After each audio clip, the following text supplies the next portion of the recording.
Welcome back to another CBSI Pull List. This is my favorite five as always. Um, Dang, this was a hard week for me to pick just five that I liked, or even six that I liked, because there were so many great covers this week. Not even just great covers, just potential great covers that could end up being something. I learned that the death metal 1 for 25s, or they're forming a band on the covers. If you get all the 1 for 25 variants, Doug Mankey's doing this little spread of all the different Justice League members being in a band together. It's pretty badass when you look at it like that. But that's not even in my favorite five, because I'm not a huge fan of the covers. I just think it's sort of a cool idea when you actually break it down that way. First, let's look at a Faithless 2, Volume 2, Issue 6. I picked up the first run when this first came out. Haven't really gotten into it again. Something about it, it's not as novel as it was when it first came out. But this is a Jock cover. Jock hasn't done a whole lot of covers here lately. He's done a few Batman and Supermans for Forbidden Planet. But this is a 1 for 15. I really, really like this cover. Will it be anything? Who knows? I mean, I don't know how many stores are picking up 15 issues of Faithless, because I think, like for me, it sort of ran out. People, if they want it, all they really want is their erotic cover that Tula Toy does. But I really do like this Jock cover. So I 1 for 15. If I see a store has it under ratio, I might end up buying it. Another book I want to sort of look at is Sea of Sorrows, #1. This is IDW. IDW seems like they're coming out with books that I like more and more, which is scaring me because I have way too many indie books that I'm liking these days. But this is Sea of Sorrows. It's a 6-issue thing, but this 1 for 25 variant with this mermaid on the cover is just gorgeous. Not quite. It's gorgeous, but it's not like this super let's just be sexy to be sexy. It's just a good cover. I like these sort of painted covers. It's by Erica Rosa Levine. It's just sort of a fun cover to look at. Maybe this story has potential. I'm not sure about that. If I see it, I might end up buying it. I'm not going to pay $25 for it, but it just has potential in my mind. Let's look at Amazing Spider-Man. This Last Remain storyline. It's been pretty popular. Finally getting to know Kindred. A little bit about him. There's been a 1 for 25 variant. It seems like every issue. But the Spider-Man's bought so heavily, it's not that big of a deal. There's 1 for 25. But this Tim Zhang cover is great. It's Miles Morales. I think it goes with the video game. It's a 1 for 10. Right now, everything I'm seeing listed is listing for 20, so it's already double ratio.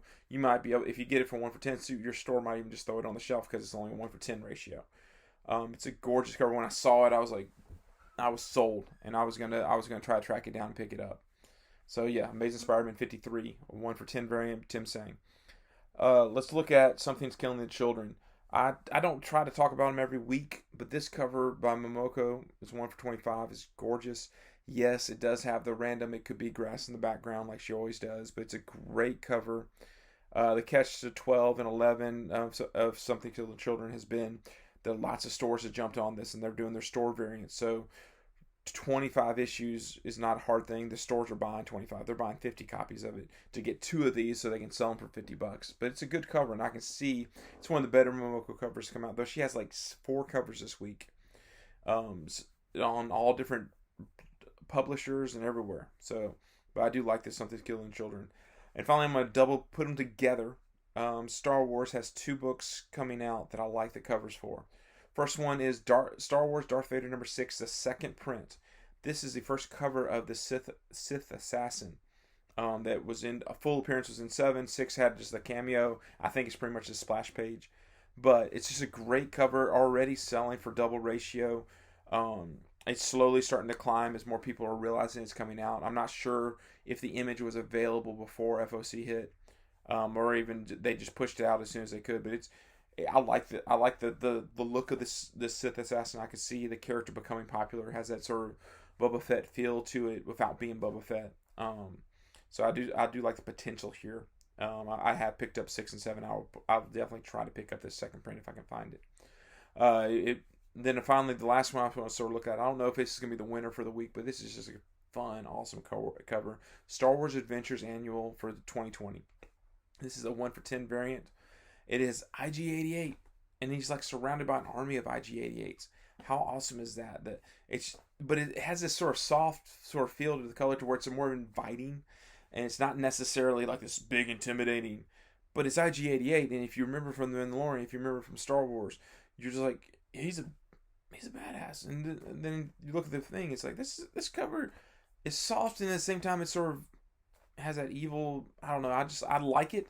Right now they're going for $20. There's bids climbing right now. If you have, none of them are, like, you can buy them for 25 straight up. So if this is one that you like, but granted, it's a 1 for 10 variant going for 25, so it's double ratio. Will this be a $50 book? Who knows? Star Wars, especially IDW spec, is long-term plays.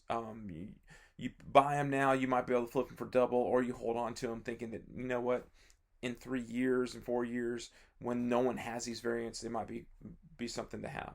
So yeah, once again, guys, that's my favorite 5. This is CBSI's pull list for New Comic Book Day. Check it out. Check out Pressable Defects. They are now taking my list, and they're running through the list and talking about their favorites, and they're even dropping one of my favorites in there with them. So check out the Pressable Defects podcast as well to see the CBSI's pull list. I think they drop theirs either Tuesday morning or Tuesday midday.